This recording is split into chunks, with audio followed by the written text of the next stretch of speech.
Hi, my name is Miriam Laube, and I am the senior producer for the Play On podcast series for Next Chapter Podcasts.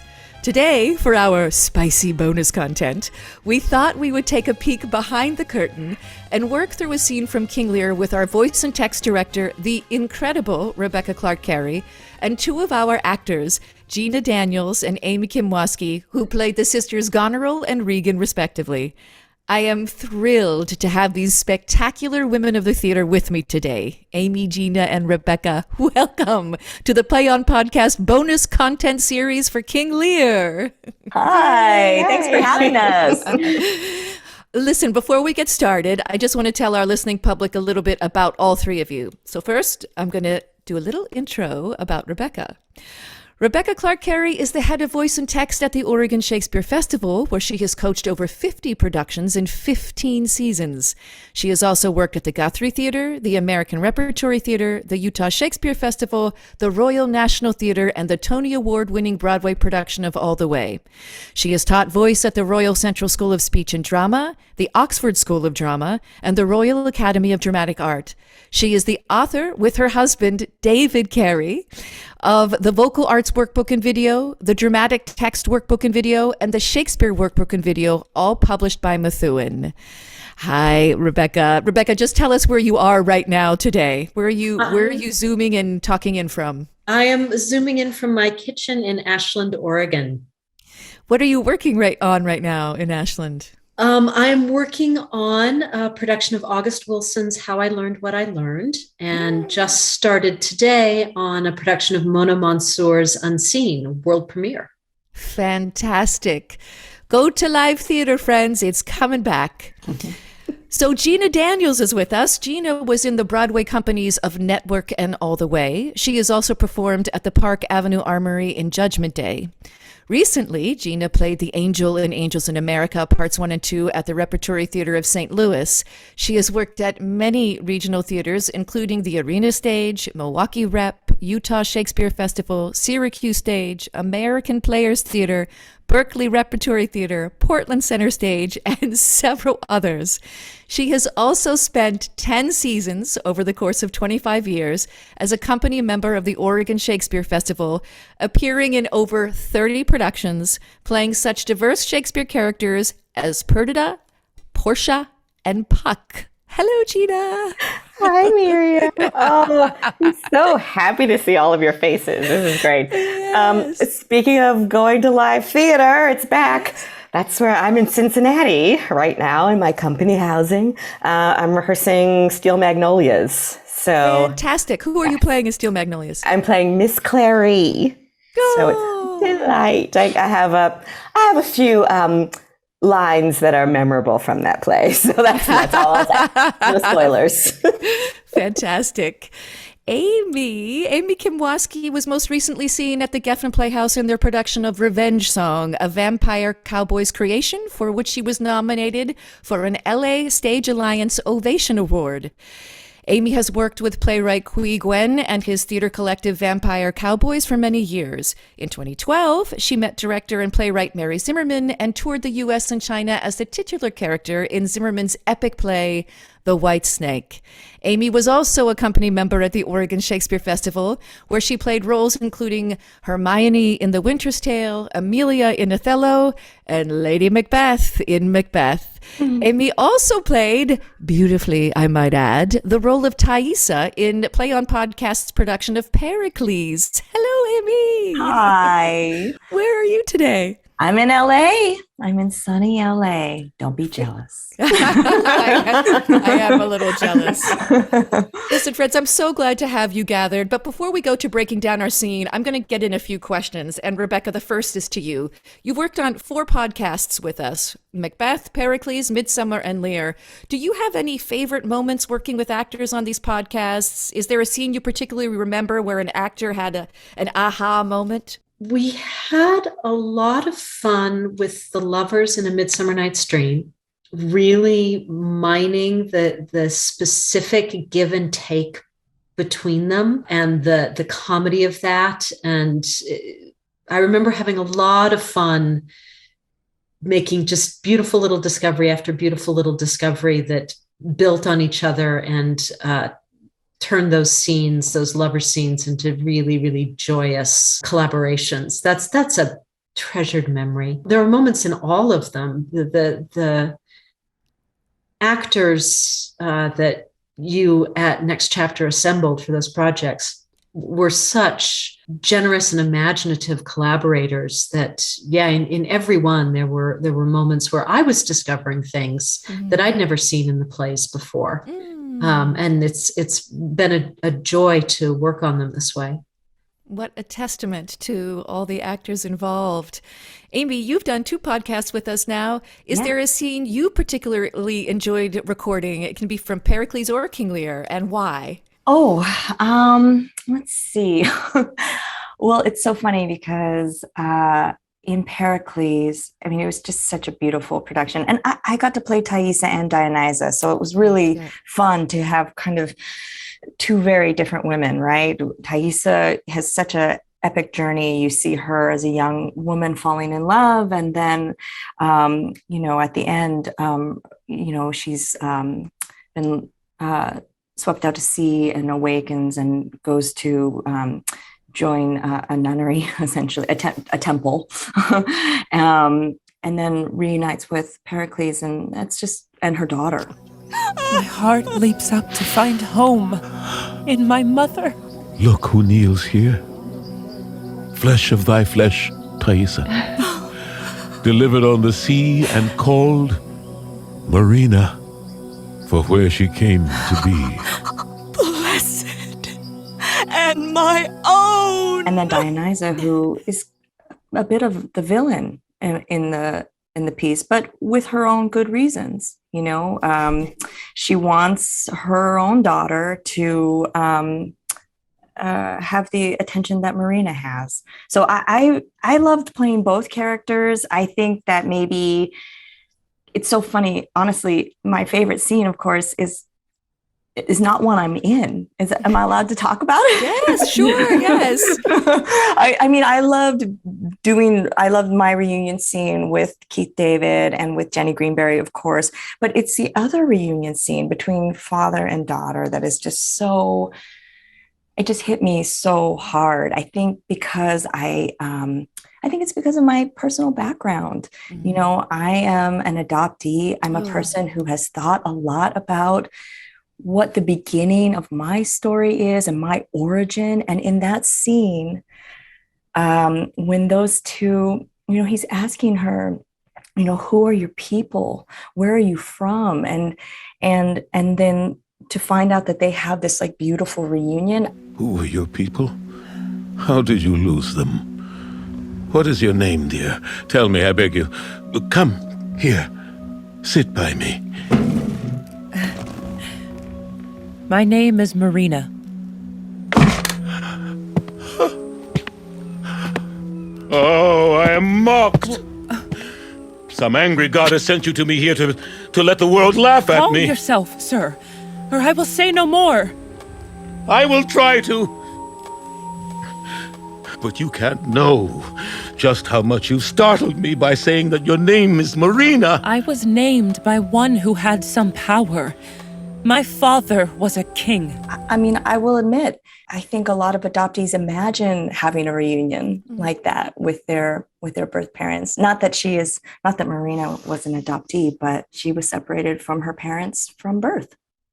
So that's beautiful. The thought of that, I had never sort of seen it in that context, but how beautiful that this is sort of an imagined scene. It's just, and it's mostly they do, both Keith and Jenny do it so brilliantly, and it's just, I found it incredibly moving.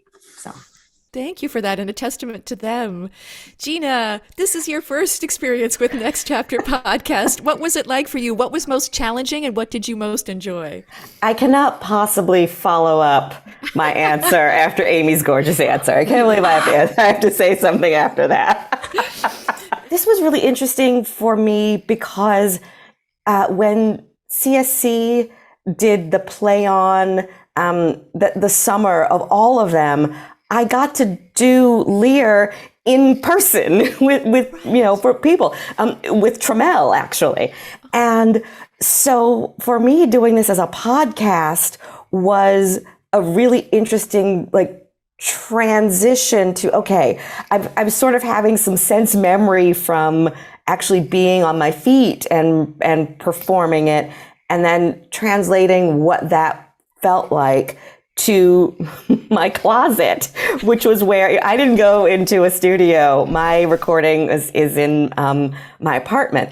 And so, my commute was just click, click, click from the coffee pot into the closet. And I was really, really grateful to have had that experience of being in a room with people when we were still touching each other and breathing on each other, and being able to bring that into the podcast I'm so grateful that this was the one that I got to do after having been able to do it in person. Done it live. Yeah. Carrying the sense memory through. For all of you, I'm curious, what was most surprising for you working on Marcus Gardley's translation of King Lear? How would you describe his translation? How did it feel in your mouths? What was it like for all three of you working on Marcus's translation? What I love about Marcus's translation is that it is so immediate. It's so, I feel like I understand everything. It doesn't mean that it's dumbed down, but it's never a moment where I'm pulled away because the language is archaic or the joke is a joke that none of us would understand anymore. One of the things that I found kind of wonderfully surprising is that I feel like he's helped the actors by giving them little nudges to why they behave the way they do. For instance, just an example from the very first scene where, Lear is kind of dividing up his kingdom, and he's asking all the daughters to say why they love him.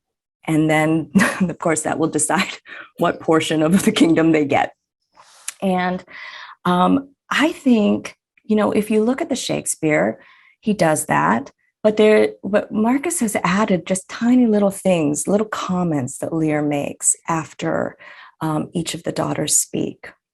After Goneril speaks, he says, "Not bad," Yeah.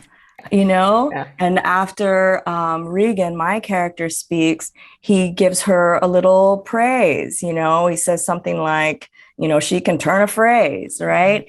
And we don't have that in the Shakespeare, but it gives us so much. It gives us point of view. It gives us an understood history about how these girls were raised under this kind of father who doles out love in a conditional way. I feel like it's just so, it's tiny, but it's so smart, and it helps us follow the story and understand why the characters do the things they do. Amy, thank you for that. I will say that in speaking with Dan Molina, who plays Edgar, he said a similar thing. There are these little additions that give you just a slight more insight into where these people might be. And he was thankful for that as well. Gina or Rebecca, anything about this translation that you want to add? For me, it's the world building of it. For me, was what was really, really attractive. This San Francisco and the time period, and the clarity with which the story is told through that lens of when and where we are, I just think lends a lot to what the characters are thinking and feeling, and it's done with such completion that I was like, oh. Yes, there's my the time period. So the thing that I found most surprising and satisfying was the world. Yeah, he has set this in this beautiful San Francisco jazz world. And have the two of you been able to listen to the first 2 or 3 episodes? We should say that Lindsay Jones is the sound designer, and of course, spurred on by ERIC Ting's direction, setting the world. I feel like it is such a treat to listen to it in this San Francisco jazz age setting. Yeah, it's really, really lovely. Rebecca, any last words on this translation? Just that it's always interesting to me with these translations in passages where there's some ambiguity in Shakespeare's language, to see where the translators, which way their weight leans, is interesting to me. And this translation illuminated possibilities in some moments that I hadn't seen before. And I love that. I love seeing things I haven't seen before. That's fantastic, especially since you've seen so many. Since I've seen a lot, one way or another. Friends, I do want to sort of read through a scene, and the one I chose for us today, it may not be the best necessarily for voice and text, but it is sort of a fun one and an introduction to the sisters. And this is at the end of our episode 1. Lear has banished Kent, has told Cordelia she gets nothing. France has taken Cordelia away. Cordelia said, say goodbye to the sisters. And she has told you both that she thinks that you are basically liars. Is that fair? Maybe liars is a little strong. Maybe that's a little strong. Rebecca, I'm going to hand this over to you. Tell us how you would first approach this scene, or how you did approach the scene with these two. Usually when we go into a session, we start just by reading it through. And I encourage actors, when we're doing that, to read with intention, but not to worry about embodying the highest of heightened stakes, because we're just doing an initial exploration of how the language is structured and what's happening in the scene. It's not a performance. It's an initial investigation. Should we just read through this short scene, Gina and Amy, with that in mind? Are we at 1359? Yes. 1359. Excellent. Sister, we have much to discuss concerning things that have just developed here. They concern us both. I believe our father will leave tonight. Yes, he will, for he's staying with you. Next month, he's ours. I'm sure you've noticed how his mood swings more with age. We must keep a closer eye on him. It's no secret he loved our sister most, and we must note that banishing her was poor judgment on his part. There's a sickness that comes with age, though I think his real illness is vanity. For even when he stops to look at his face in the glass, he never sees himself. Let us be honest. Even in his prime, our father was a pill, and now that he's old, we must try to swallow his imperfections, even those that have matured into deep-rooted habits. For this is the hard-shelled crabbiness that comes with being a curmudgeon. We are certain to witness more erratic outbursts, like his sudden banishment of Kent. What was that? Let us put our heads together and map out a plan, just in case he refuses to surrender his power and turns on us. Shall we think more on this? Indeed. Then we shall strike when the iron is oh so hot. Terrific. What a pleasure it is to hear your voices. It just makes me happy. Oh. So I was trying to remember when we worked on this scene together, what our concerns were. And if I'm recalling correctly, and this is often something that comes up in session, there's a direction that the director wants to go with the scene. And as I was saying about Shakespeare in general, there are lots of different ways to weight things, different directions you can lean in. And as we are creating a play together, one of the things that we want to make sure we're doing is all leaning in the same direction. And the director usually takes the lead in saying, this is the way I'd like to tilt it. And so we work together to explore, all right, if we tilt in that direction, if we weight in that way, what does that do to the language? What in the language becomes more important? What becomes less important? What becomes perhaps coded? I often use the image when I'm working in session with actors of let's investigate how much weight this choice will bear before the language gives out from under it and we're no longer actually playing what Shakespeare wrote. So is that your memory of?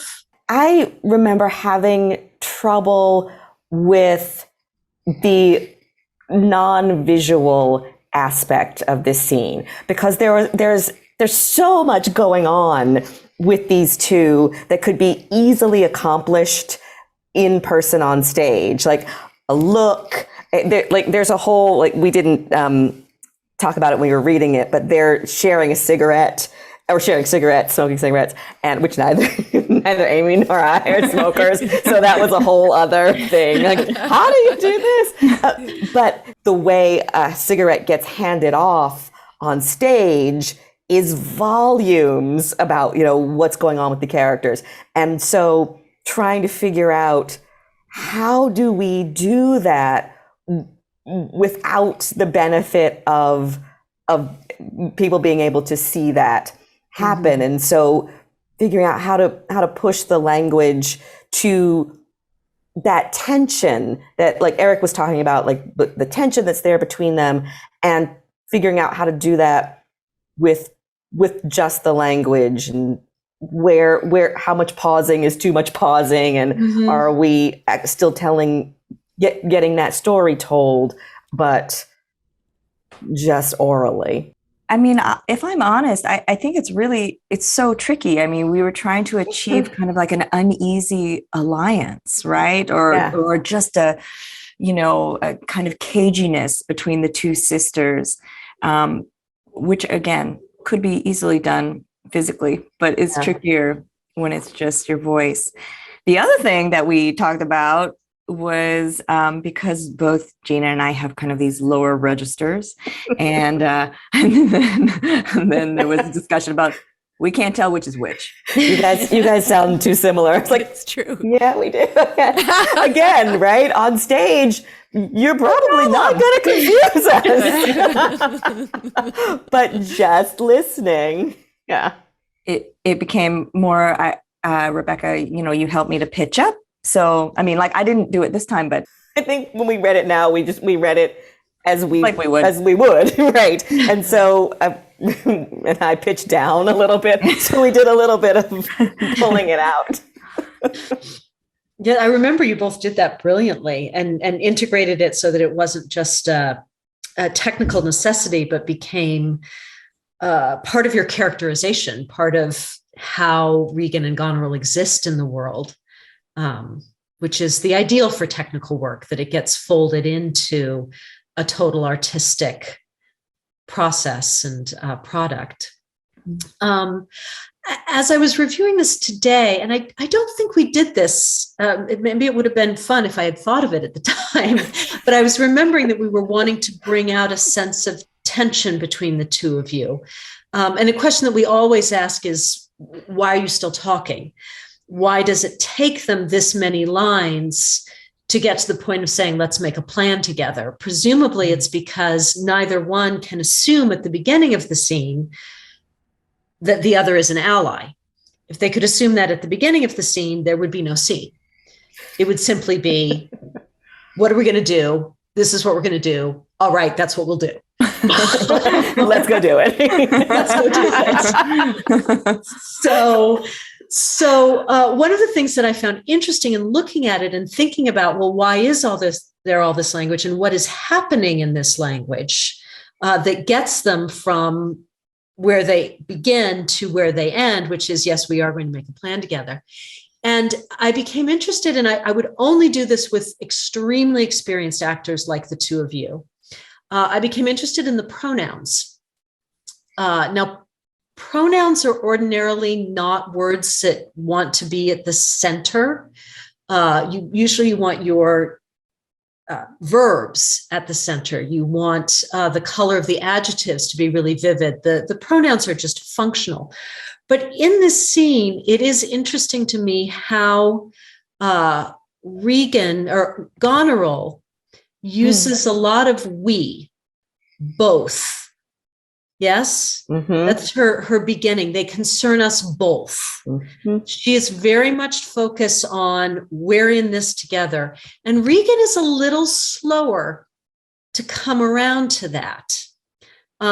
Yes, you, ours, meaning me and my husband, we are separately going to deal with him. And Goneril keeps working on the things that bring them together and eventually brings Regan along.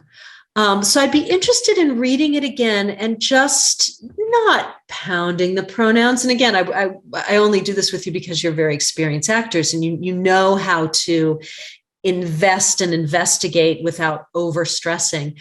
But just bring a little bit of mindfulness to who is saying us and who is saying I and when. And how you use those pronouns to stake out some territory. Does that make sense? Sure. Yeah. Oh, yeah. Try that and see what happens. Yep. Sister, we have much to discuss concerning things that have just developed here. They concern us both. I believe our father will leave tonight. Yes, he will. For he's staying with you. Next month, he's ours. I'm sure you've noticed how his mood swings more with age. We must keep a closer eye on him. It's no secret he loved our sister most, and we must note that banishing her was poor judgment on his part. There's a sickness that comes with age, though I think his real illness is vanity. For even when he stops to look at his face in the glass, he never sees himself. Let us be honest. Even in his prime, our father was a pill.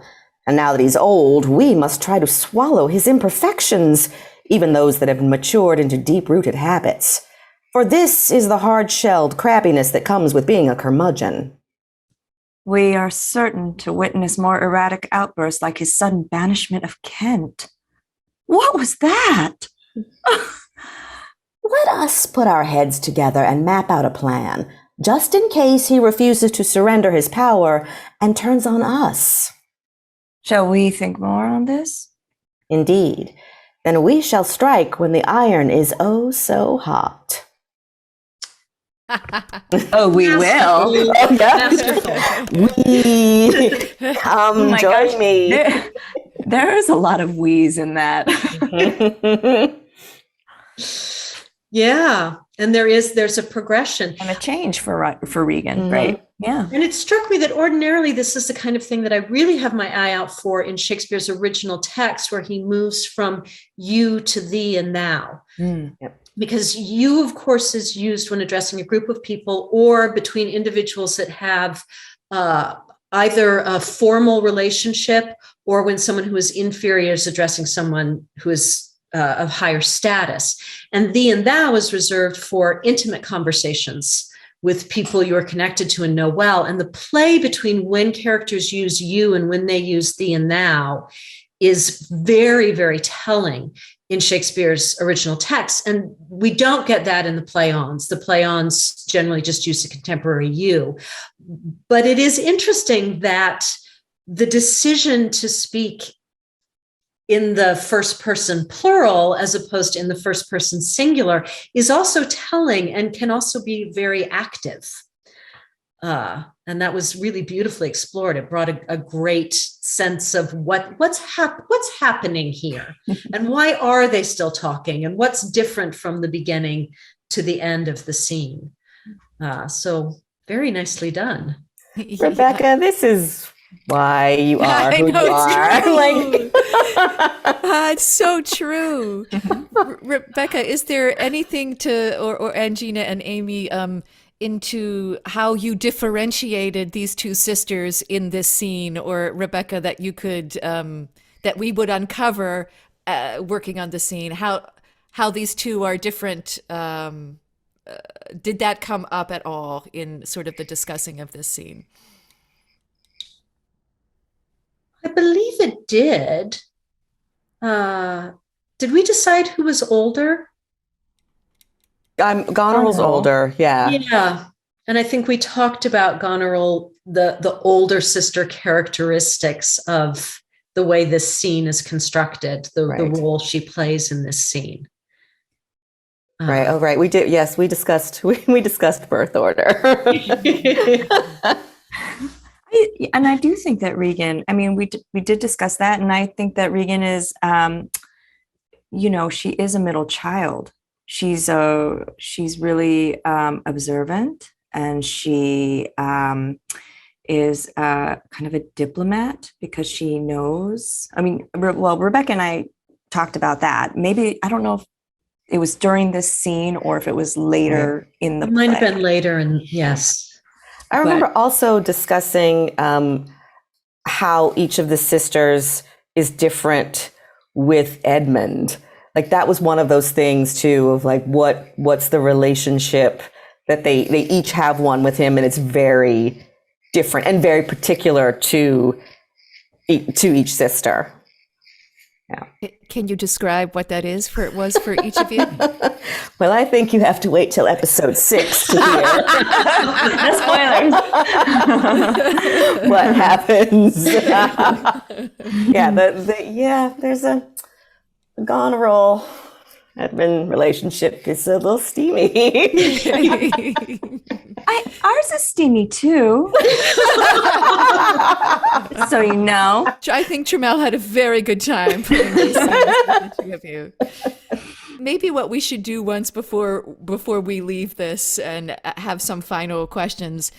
Can we do it where you do pitch up and down your voices? Mm-hmm. And can we do it? I know we did talk a lot about, and this might not have been with Rebecca, but with ERIC, about putting in the inhales for the smoke. I know it's Zoom and we might not hear that, but can we do that? Because what we'll do then is play how it turned out, right? With all of this in it, we'll play the final result. Okay. So maybe to read it one more time with your voices and with the smokes. I mean, it was just so funny. We have to tell us in rehearsal. It was like everybody that was in the scene had an opinion about how smoking sounds on the microphone.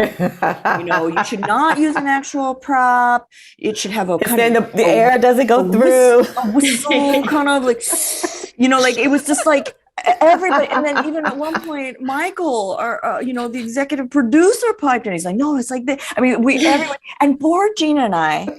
Like are not smokers. I don't know what. We were like, and Eric was like, "Amy, you're smoking too much," and I was like, I don't know how many times do you do it?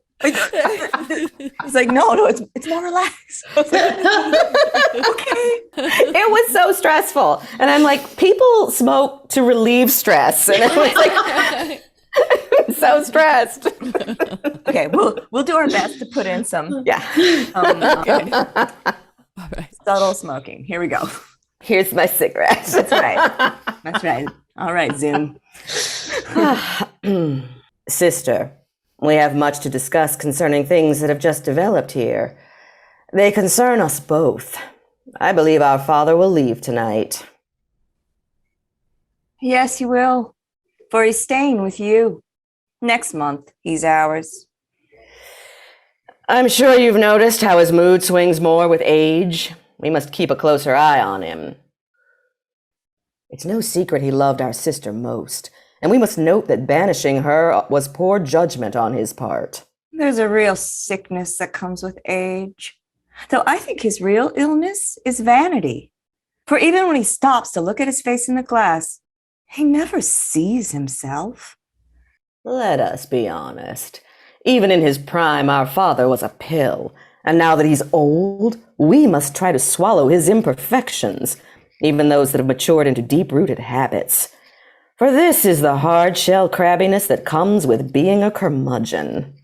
We are certain to witness more erratic outbursts, like his sudden banishment of Kent. What was that? Let us put our heads together and map out a plan, just in case he refuses to surrender his power and turns on us. Shall we think more on this? Indeed. Then we shall strike when the iron is oh so hot. And now I need a cigarette. That's my best high school acting smoking. I'm certain I did that when I was a junior. That's fantastic. Rebecca, is there any last things you would ask them to think about? Any last things you would want to say about this scene that you Honestly, the two of them are yummy like ice cream. That was delicious. You make my life easy and happy. Oh, I love it. You make our lives easy and So happy. True. So true. Friends, just two more quick questions and before we go. What do you think is the benefit of putting these translations in podcast form? I love a podcast. I love a parade. I'm a fan of the medium. 10 minutes ago, I was bemoaning the fact that no one could see us and how are we going to possibly convey these things without sight. But the ability to just hear the words and just zero in and listen is something that I'm actually just a fan of. And I think with Play On in particular, because the translations kind of unravel some of the thorny language, you realize, oh, that's something that I only get in a performance because I don't actually know what the Shakespeare is. I'm getting it through the body language of the performer. But in podcast form, in these translations, I'm like, oh, it's just going in my ear. I'm getting this loud and clear without having to have a physical body translate it for me. So I think it's really interesting to listen to them and actually hear the play. And finally, last question for all of you. This is really just about King Lear and Marcus Gardeley's translation. What would you say is the beauty of the tragedy of King Lear? That he realizes too late. That's the tragedy of it. That he doesn't start to change until too much has unfolded.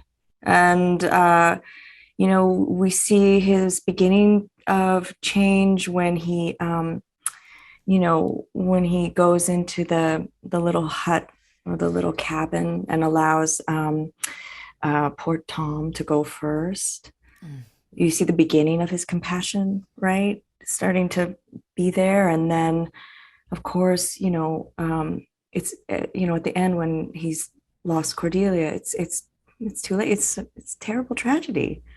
It is beautiful that he finds it, and it's terrible that it's too late. Mine is actually not the Lear journey, but it's the parallel journey, the Gloucester Edgar. That part of the tragedy. It's still too late, but not quite as too late as Lear.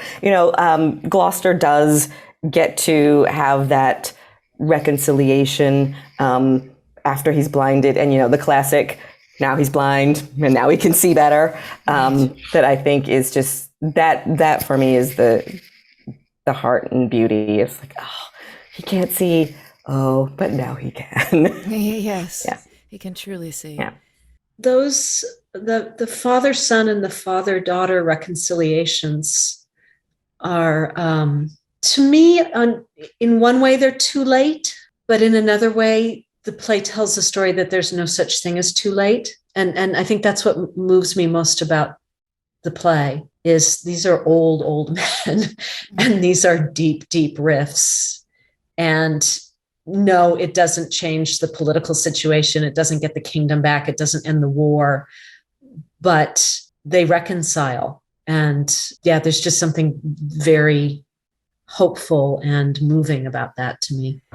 Oh, Rebecca, that is so beautiful. That reconciliation, whenever it comes, is the right time. Yeah. Oh, I love that. And I love the three of you. Thank you so much for spending this time with us. I just want to thank you all for being here and for being part of these podcasts. You are all delicious. Thank you. I honestly can't think of anyone else I would rather spend time with. That's pretty much it right here. Oh. So thank you. Gina, Amy, and Rebecca, I could talk with you guys about this forever. You're so delightful. So fun. And it really is nice to see your faces. Yeah, it is. To Miriam and I miss you all so much. Oh my gosh. I would be so happy to be in a room with all of you right now. Can't we do something? Let's do something. Yes. Okay. Yes. Yes. We'll have a slumber party at my house. Yay! Okay. We love you. We love you. Thank you so much, guys. Love you. Okay, bye everybody. Bye. Bye. Bye, Rebecca. You've been listening to the Play On Podcast bonus content series. You can learn more about the Play On Podcasts at Next Chapter Podcast's website, ncpodcast.com. That's N as in next, C as in chapter podcasts with an S at the end.com, where you can find other Play On podcast series and interviews, along with talk podcasts like The 500, The 10, The Tough Juice Podcast with Karan Butler, and a whole lot more. I'd like to thank Jeremiah Tittle, the founder of Next Chapter Podcasts, and my producer, Peter Musto. Our audio engineer is Adam Bernard, and our editor and sound designer is Justin Cortez. Be sure to subscribe to Next Chapter Podcasts for updates on all the latest content, and don't forget to rate and review our shows. I'm Miriam Lauba, and I look forward to sharing more incredible works in the Play On podcast series with you, along with lots of enlightening bonus content at Next Chapter Podcasts.